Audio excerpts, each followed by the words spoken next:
Like, everybody here is so freaking good. It just doesn't make sense, man. I feel like everybody's scared. You can go like 0-2 at a moment's notice and be like, oh yeah, I ran into this guy who beat Bonk one set, and it's like, what do you mean? Like, what region is this dense? Speaking of the density of competition, though, boy, these two have been going at it for ages. Ages! But this time, Beast is #1 on the PR, so...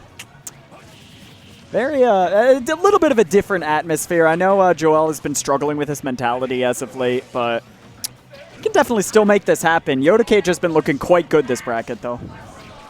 Absolutely. I mean, Beast and Yoda Cage, these two have faced off quite a bit over the past few years, going back even to the days of Smash 4. Maybe not with these exact these exact characters, definitely, but I was about to say maybe not the Ivysaur, if only because of her absence in the game. Yeah. Oh, ho? Oh. Okay. Yeah, Beast has been doing a lot more of those mobility flare blitzes as of recently. Just kind of like resetting the scenario because he knows he'll die if he doesn't do the flare blitz, so he just takes a hit instead. But it's tough to make that work, especially when your opponent catches onto it. Wow. I looked so goofy. All right, though, Yoda Cage smacking him up with the fork, sizing up that salad. Yum, yum. Ooh, let me get a taste. Another taste? Maybe a little greedy there. Who cooks a salad, says Charizard. And you already know. So, Zard ain't about the vegetation at all. That is a meat and potatoes lizard and is going to be eaten good off of the contents of Morton's shell in that first stop. Something really interesting that Joel did is he charged Water Gun for like a half a frame so that he could do an instant switch to Ivysaur. He does not want to be on Squirtle at that kind of percent because Morton's kill options from surprises there are just way too deadly for Squirtle to deal with. So I really like the Ivy switch. It's working out pretty well here. These Vine Whips, smacking them up. All right. Okay, yeah, that's a huge... Oh, only just a back air. I'm surprised he didn't go for a grab there. It's actually pretty minus on shield, but... Oh, wait a second. How was that sour spot? Wait. Okay, see ya. These two know each other all too well. And again, the setup-based play of Yoda Cage. It does complement his success in Philadelphia quite well. He does sit back and be patient just a little bit more than I would say his compatriots generally do. But it contributes to his success, and he still knows how to deal with Rushdown relatively well. His combos are pretty darn good, especially just out of Mecha Koopa setup and whatnot. Yeah, the Mecha Koopas, the forks, the hammers. I mean, he throws everything at his opponent, gets those 0 to 60s free.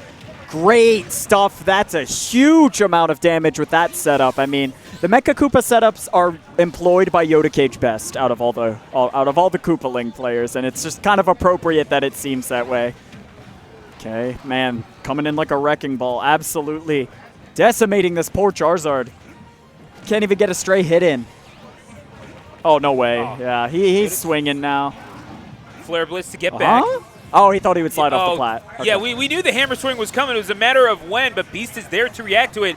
And at 141, this is not a foregone conclusion, but the F throw going to put him in a precarious position.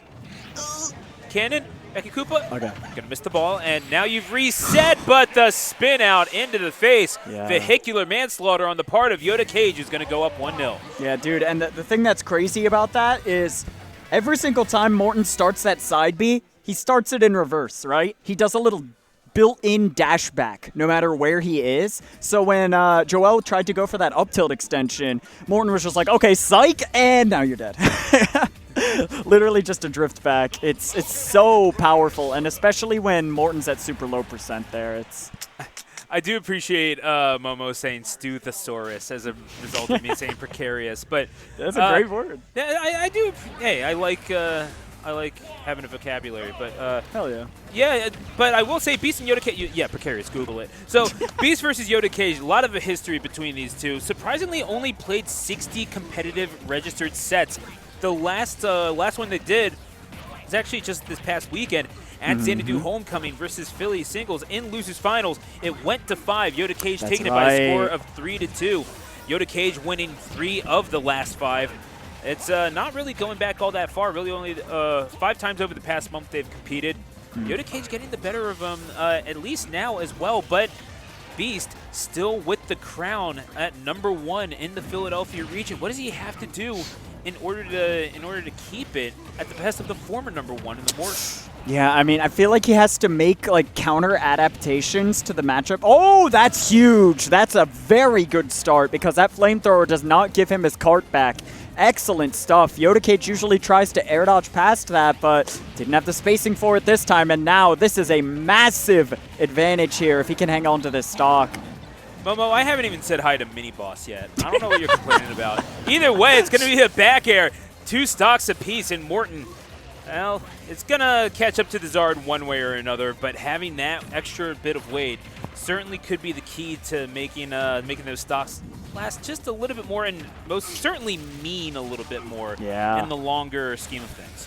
Yeah, honestly, some of these counter adaptations that Joel has to make is knowing that Morten just loves trying to counter hit in these very specific scenarios. Okay, Momo's actually going crazy. I'm sorry.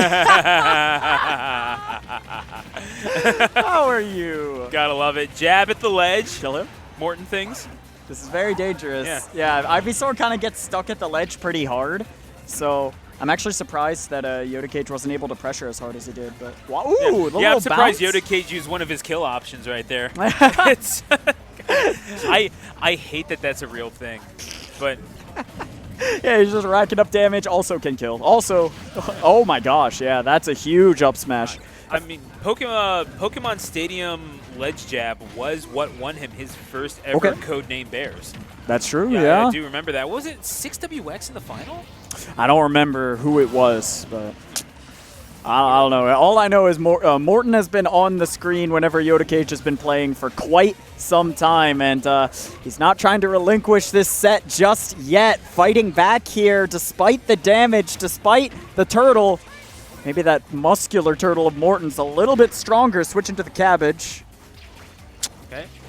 Cabbage Dog not able to do the job, just shooting the target, shooting the leaves just over the target of Morten's head. Ooh! Flare Blitz going above the cannonball. It's definitely a bit of a lane system kind of being established here with the projectiles from each character. But yeah, just a lot of big swings missing. I turned off the Phil's game for a reason, folks, but geez. Oh, you can't tell me. I don't want to look it up on the couch. Yeah. Oh my gosh, but yeah, no, we're calling that a sweet spot off of Schwarber's bat, let's say. Yeah. That Morten might have gone 488 feet, if we're being real. Yeah, dude, seriously. Completely out of the park with the spacing on that one. I'll take it. I will take it. Let's go Phils, anyway. Go Phils, for sure. Yeah. All right. I do like, I think something that was super important there was obviously the early momentum that Joel got with that flamethrower game. He has been very good when he's playing on a lead. His mix-ups are very good when he's playing on a lead. I feel like the issue here is going to be the first stock. It might decide a lot, especially in this matchup. So we're going to have to see how these early openers play out. Oh, yeah, that's tough to take. Either way, they're trading victories, all for the privilege of playing Joshathan Gamer in Winners Final. I'm sure that they are both living in the moment because it's either that or looking forward to playing Rob. So, oh boy! Oh man, they're just going to be trading. They're just going to be trading floating down airs, and I think they'll be okay with that. That's true. Yeah, I mean they got to be okay with it because I'm sure they want the dubs here. Okay. Jab blocks. Good amount of momentum. Sticking on the Squirtle, trying to get ledge traps instead. And you got to think that maybe Yoda Cage is just thanking his lucky stars that wasn't maybe at a later point in that stock, because that is absolutely how Squirtle makes its bank and gets whatever few kills. I mean, it is really people who have been playing this character for a long time. We've seen the Squirtle jab lock success be there really ever since the game's launch. Yeah. Oh my gosh, drilling that Zard all the way. Ooh, he's trying to disassemble that man. Goodness gracious. Wow, these Z-drops looking really, really strong here. Again, Yoda Cage's ledge pressure just so good, especially with that Mecha Koopa. Doesn't have enough time to pull it out there, though. Beast trying to get this momentum back. Very difficult in this scenario. Oh my gosh, he had to air dodge. That's a huge regrab. Wow. Oh, Yoda Cage was just a frame or two too late to take advantage of that. I think the back air is going to be a decent complementary piece. Don't think he'll mind too much getting first blood in this game number 3. Again, drawn up at 1 game apiece. But Beast, again, not faring too badly, just not getting the kill quite as quickly as he'd like. Yeah, and I mean, honestly, like, it's, again, losing that first stock, losing that momentum. Beast's mix-ups have been so good, assuming he has a lead. But he's taking a ton of damage trades, finally gets that back air to work out.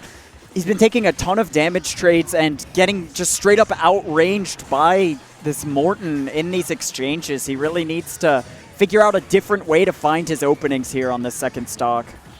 Okay, that's a big one, though. You already know, and you got to hone that killer instinct, especially since you have so many different tournaments happening tomorrow. Some people attending Defend the North, others attending Platinum Star over in New Jersey with our good friends at Master Hand Gaming. True. Oh, just go. Shout out to Chris. Oh, shout out to that F smash. Wow. Hooey. Yoda Cage gets hit with fully charged F smash. 4 at 11. Anyway, that is going to be stock number 2. And this is just getting... Hang on, let me check my watch. Oh, it's goofy o'clock already. Look at that. Dang, that's messed up. I thought it's then already? It's not even winners finals. Come on.